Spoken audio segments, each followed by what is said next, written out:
Hello everyone. आज का topic है मौर्योत्तर कला। मौर्य काल में कला के विकास में राज की अहम भूमिका रही थी, परंतु मौर्योत्तर काल की कला को विभिन्न सामाजिक समूहों द्वारा संरक्षण एवं प्रोत्साहन दिया गया।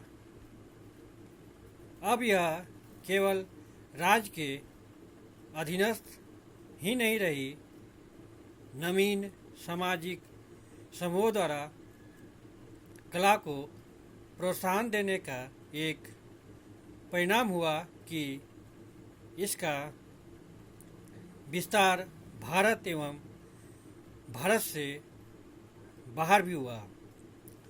इस काल में एक और परिवर्तन यह दिखता है कि पत्थर जैसी न टूटने वाली सामग्री को कलात्मक अभिव्यक्ति का आधार बनाया गया। इस काल में भारत से बाहर के कला रूपों के मध्य आदान प्रदान भी हुआ। कई नवीन कला केंद्रों का जन्म हुआ, जैसे गांधार शैली। इस काल के कला रूप बौद्ध एवं जैन धर्म से प्रभावित हैं, यद्यपि ब्राह्मण धर्म का भी इन पर प्रभाव है। मौर्योत्तर काल की कलाकृतियों को दो श्रेणियों में विभाजित किया जा सकता है: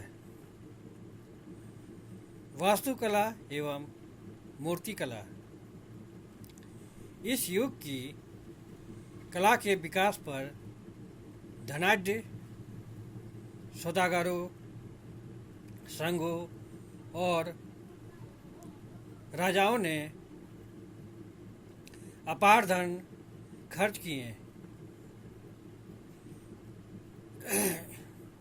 इस काल की वास्तुकला में आवासीय संरचना के अवशेष काफ़ी मात्रा में पाए जाते हैं, क्योंकि आरंभिक दौर में इनका निर्माण लकड़ी जैसे शीघ्र नष्ट होने वाली सामग्रियों से होता था।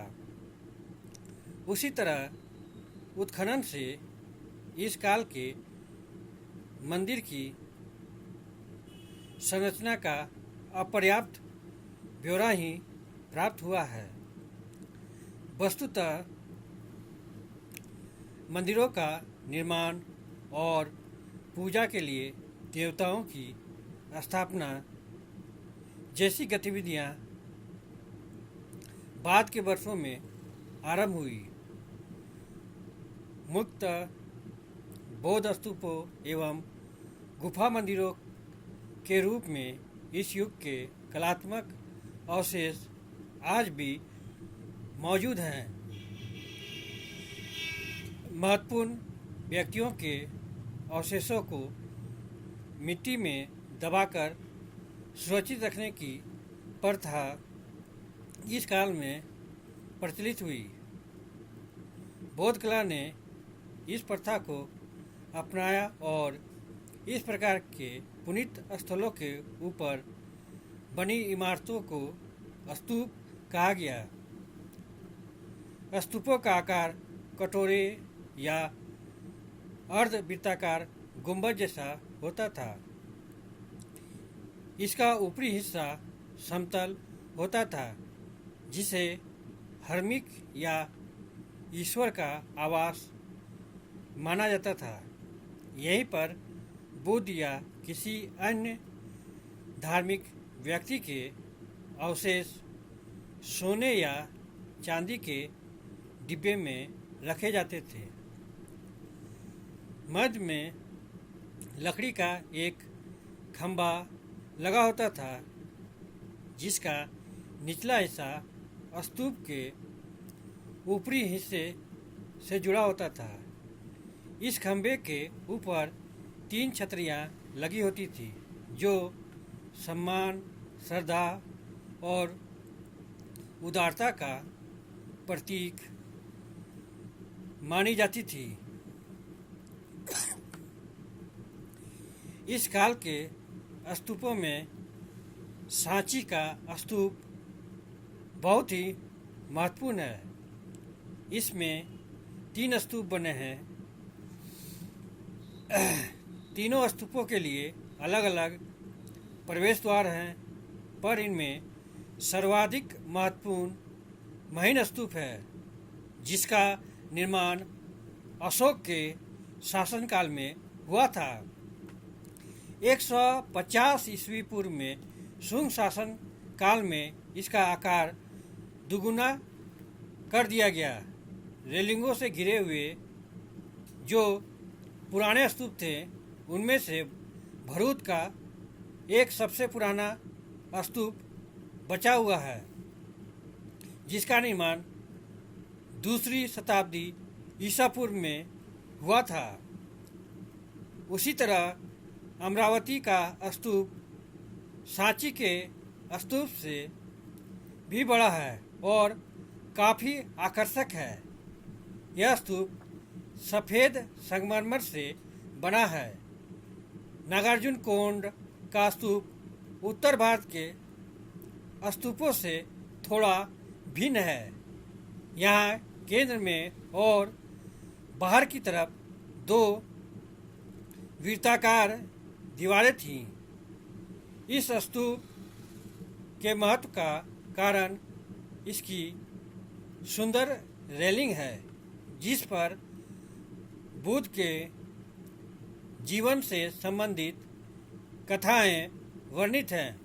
उसी प्रकार देश के कई हिस्सों में कई स्तूप पाए गए हैं। उदाहरण के लिए 2 स्तूप मथुरा से प्राप्त हुआ है। तक्षशिला एवं आसपास के क्षेत्रों में हुई खुदाई से भी कई स्तूप प्राप्त हुए हैं।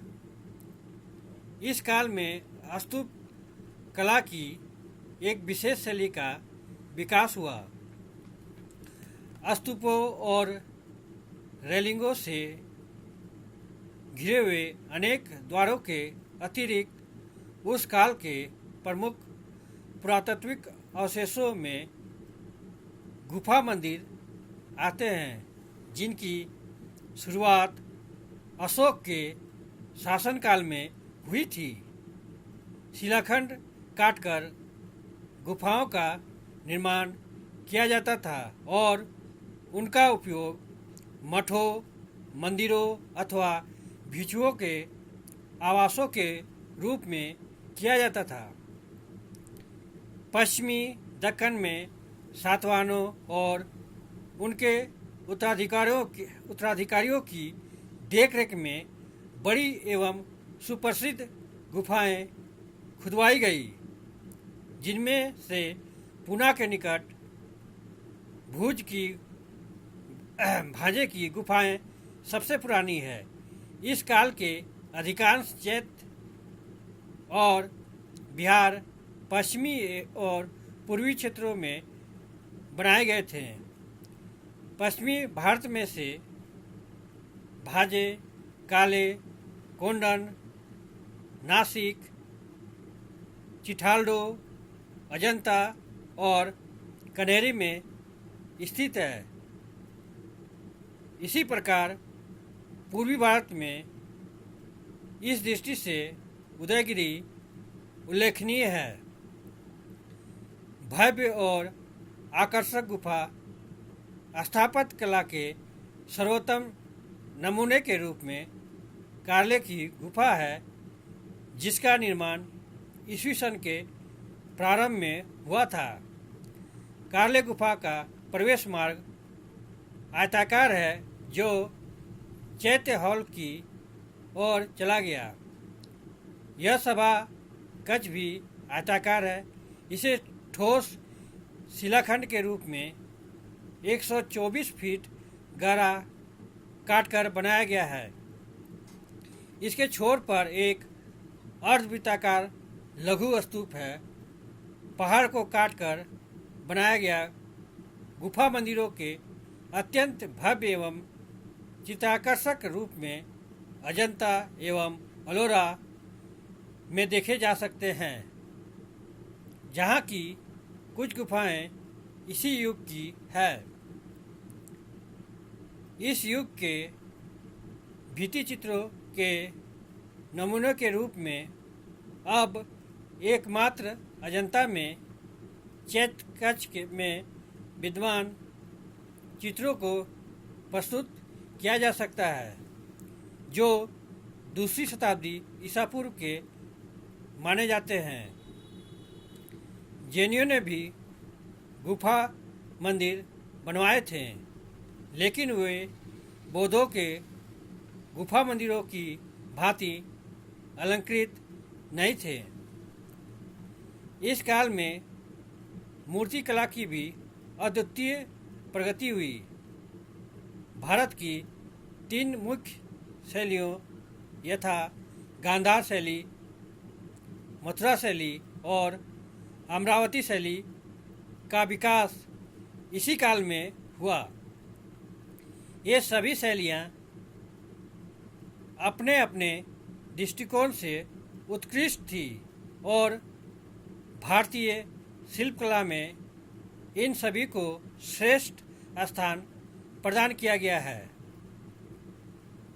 गांधार शैली को Greco Roman, Greco Buddhist, Hindu यूनानी नामों से भी पुकारा गया है। गांधार कला को 2 स्कूलों में विभक्त किया जा सकता है, आरंभिक और बाद की कला। आरंभिक कला केंद्र का अस्तित्व सन ईस्वी की प्रथम और द्वितीय शताब्दी में था। इस काल में मूर्तियों का निर्माण नीले भूरे रंग की परतदार चट्टानों के स्थान पर मिट्टी, चूना, भित्ति स्तंभ और प्लास्टर का उपयोग किया जाता था। अंतिम काल में गांधार शैली पर मथुरा शैली का प्रभाव भी पड़ा। अपने विकसित रूप में इसने मध्य एशिया और चीन की शिल्पकलाओं को प्रभावित किया। इस काल की निम्नलिखित विशेषता मानी गई है। पहला, मानव शरीर की सुंदर रचना और मांसपेशियों की सूक्ष्मता। दूसरा, पारदर्शक वस्त्र और उनकी सलवटें। तीसरा, अनुपम नक्काशी। गांधार शैली के अंतर्गत बुद्ध की मूर्तियों को इतना सुंदर बनाने का प्रयत्न किया गया था कि ये यूनानियों के सौंदर्य देवता अपोलो की भांति लगती है। पश्चिमी उत्तर प्रदेश में मथुरा में जिस शैली का विकास हुआ उससे मथुरा मूर्तिकला के शैली के नाम से पुकारा गया। ईसा की पहली सदी फर्स्ट सेंचुरी से प्रगति करती हुई इस शैली ने आगे आने वाले समय में उत्तर भारत की मूर्तिकला की शैलियों में श्रेष्ठ स्थान प्राप्त किया। गुप्त काल की श्रेष्ठतम मूर्तिकला को मथुरा शैली का विकसित रूप माना गया है। यहाँ की बनी हुई मूर्तियाँ पश्चिम में तक्षशिला और मध्य एशिया तक तथा पूर्व में श्रावस्ती और सारनाथ तक भेजी जाती थी। अमोहिनी की एक खड़ी हुई स्त्री की मूर्ति कनकली टीला में प्राप्त विभिन्न मूर्तियाँ मथुरा के अजायब घर में सुरक्षित, हाथ में श्रृंगारदान लिए एक दासी की मूर्ति और मथुरा तथा उसके निकट क्षेत्रों में प्राप्त बुद्ध और बोधिसत्वों, यक्ष और यक्षिणियों तथा स्त्री पुरुषों की विभिन्न मूर्तियाँ इस कला के सुंदर नमूने हैं। कुषाण काल में बनाई जैन तीर्थंकरों की विभिन्न मूर्तियाँ भी मथुरा के निकट प्राप्त हुई है। बुद्ध की प्रतिमाओं के चेहरे के चारों ओर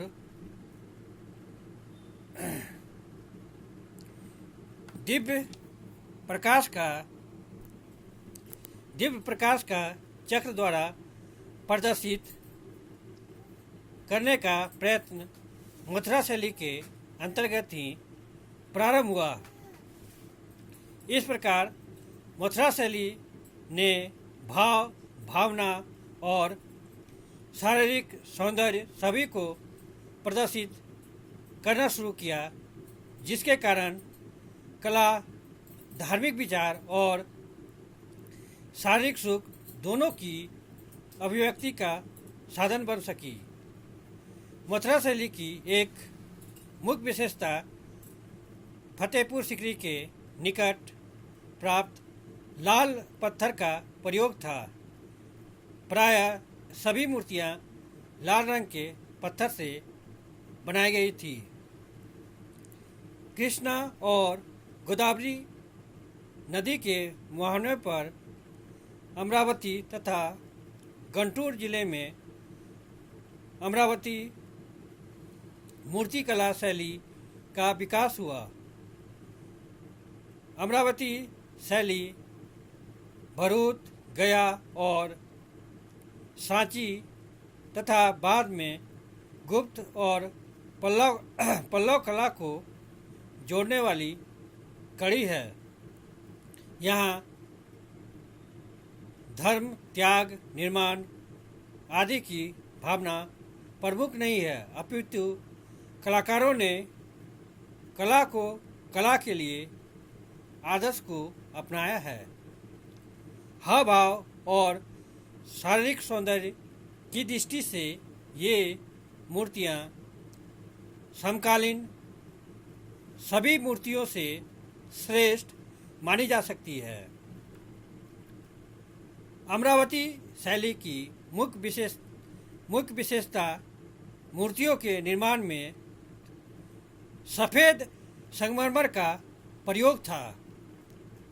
मथुरा और अमरावती शैलियों ने कला के उस अध्याय को समाप्त कर दिया जो भरूच, गया और सांची से प्रारंभ हुआ था। मथुरा शैली में शारीरिक सौंदर्य प्रधान हो गया और मनुष्य को प्रकृति का एक भाग मानने के बजाय एक पृथक स्थान प्रदान किया गया। अमरावती शैली उससे भी एक कदम आगे बढ़ गई, जबकि मथुरा शैली के अंतर्गत बनी हुई स्त्री मूर्तियाँ सुंदर और प्रभावपूर्ण होते हुए भी विलास की लालसा से परिपूर्ण नहीं है। अमरावती शैली के अंतर्गत निर्मित स्त्री मूर्तियाँ सौंदर्य के साथ साथ विलास प्रदान भी है। इस कला के माध्यम से भारतीय कला पहली बार मनुष्य के शारीरिक और भावनात्मक आवश्यकताओं के निकट हुई और उसने धर्म प्रधान के स्थान पर मनुष्य प्रधान बनने का प्रयत्न किए। इस परिवर्तन का मुख्य कारण भारतीय समाज का व्यवसाय प्रधान होना था और दक्षिण भारत उसमें उत्तर भारत से आगे था। पश्चिमी देशों और मुख्यतः रोमन साम्राज्य से समुद्री मार्ग से व्यापार और कृषि प्रधान आर्थिक ढांचे पर व्यवसाय प्रधान ढांचे की श्रेष्ठता इसके निर्माण का मुख्य कारण था। बाद में उत्तर भारत के आर्थिक ढांचे में भी परिवर्तन हुआ और इस आर्थिक परिवर्तन ने भारतीय कला को प्रभावित करके शारीरिक सौंदर्य और कला को कला के लिए निर्माण करने में प्रोत्साहन दिया तथा मूर्ति कला की इस प्रगति को संभव बनाया। इन्हीं शब्दों के साथ मैं इस टॉपिक को यहीं विराम देता हूँ। अगर आप लोग को इस टॉपिक से संबंधित कोई भी प्रश्न पूछना हो तो आप कमेंट बॉक्स में जाके अपना प्रश्न पूछ सकते हैं। Thank you. जय हिंद।